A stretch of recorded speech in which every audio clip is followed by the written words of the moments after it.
written by Rabbi Moshe Cordovero, generally known by his acronym Ramak, Rabbi Moshe Cordovero. It's important to know a little bit of historical background on the Ramak.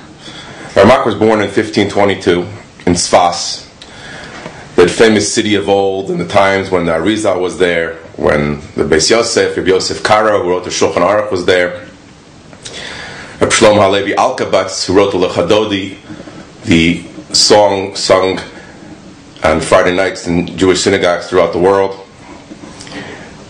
So the Ramak was born in that Kufa, in that time period. Aside from him being a great scholar in the Torah's Hanigla, which is the revealed Torah, which that he learned by the Beis Yosef, he learned by Rabbi Yosef Karo, who wrote the Shulchan Aruch.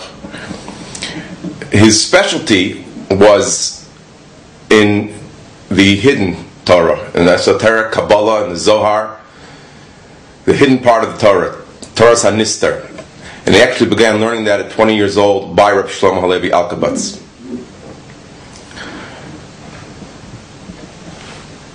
The Ramak actually wrote this work, Talmud Dvorah. It's part of a large treatise with 70 parts, and it's an introduction to the study of Kabbalah.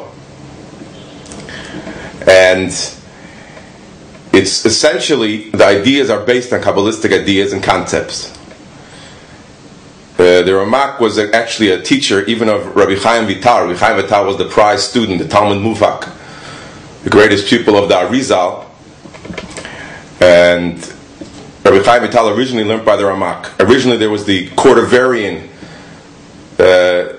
study or style of Kabbalah, which is Rabbi Moshe Cordovero. He was actually called Cordovero because his family came from Spain, from Cordoba, originally from the city of Cordoba. Rabbi Moshe Cordovero. So originally, he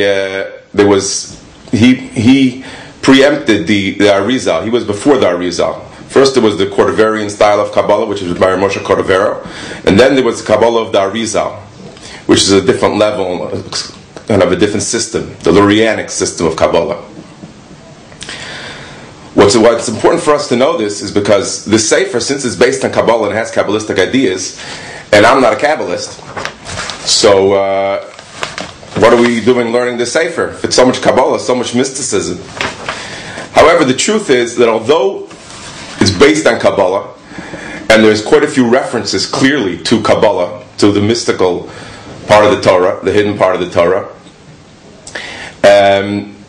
the Sefer still has a simple benefit for an ethical benefit. He talks about ethics and morality and kindness and goodness, like we'll see.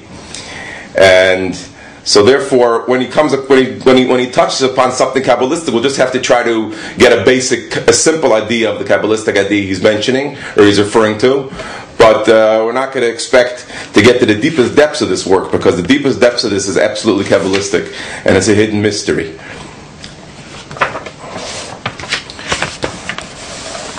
So as an introduction, the Sefer Talmud Dvorah is based really on a mitzvah in the Torah. It's really a commandment already mentioned biblically, a biblical commandment. Because what the Sefer is going to be discussing is how a person has to be divine, similar to the divine, and to be godly, which is kind, compassionate, humble, patient, keeping other people in mind and doing kindness and good deeds. And we know that aside from that it's a wonderful thing to do these things, but there's also a commandment in the Torah. The Torah specifically says that one of the commandments are that a human being, not only a Jew actually, we'll see from the Ramak in the beginning of the Sefer that it even applies to a non-Jew. Everyone in the world is responsible, and he'll discuss why. Everyone is responsible to act in a divine, godly fashion of kindness and goodness. Now this commandment is in the Torah. It's called V'halachta b'drachav. You should go in God's ways. You should go in God's ways. V'halachta b'drachav. You should go in His, capital H, in God's ways. So God's ways are kindness and goodness. But what's interesting to note is generally in the Torah, if there's a positive commandment, it'll mention it one time. Some things are repeated, but they're discussed in rabbinic literature as to why they're being repeated. But v'alachta b'drachav, going in God's way, is really mentioned over and over again, many times. Specifically, those exact words of l'lechas b'drachav, to go in God's ways, is mentioned in Parshas Eikev. That's the third parsha in Sefer Dvarim. It says, one pasuk says, this is in Perek Ches pasuk Vav, that's chapter 8, verse 6. V'shamarta es mitzvahs Hashem Elokecha. You should guard the commandments of Hashem, your God. L'lechas b'drachav, to go in His ways. V'liyira oisai, and to fear Him. So here, the concept of l'lechas b'drachav, going in God's ways, is placed before fearing God. L'lechas b'drachav, going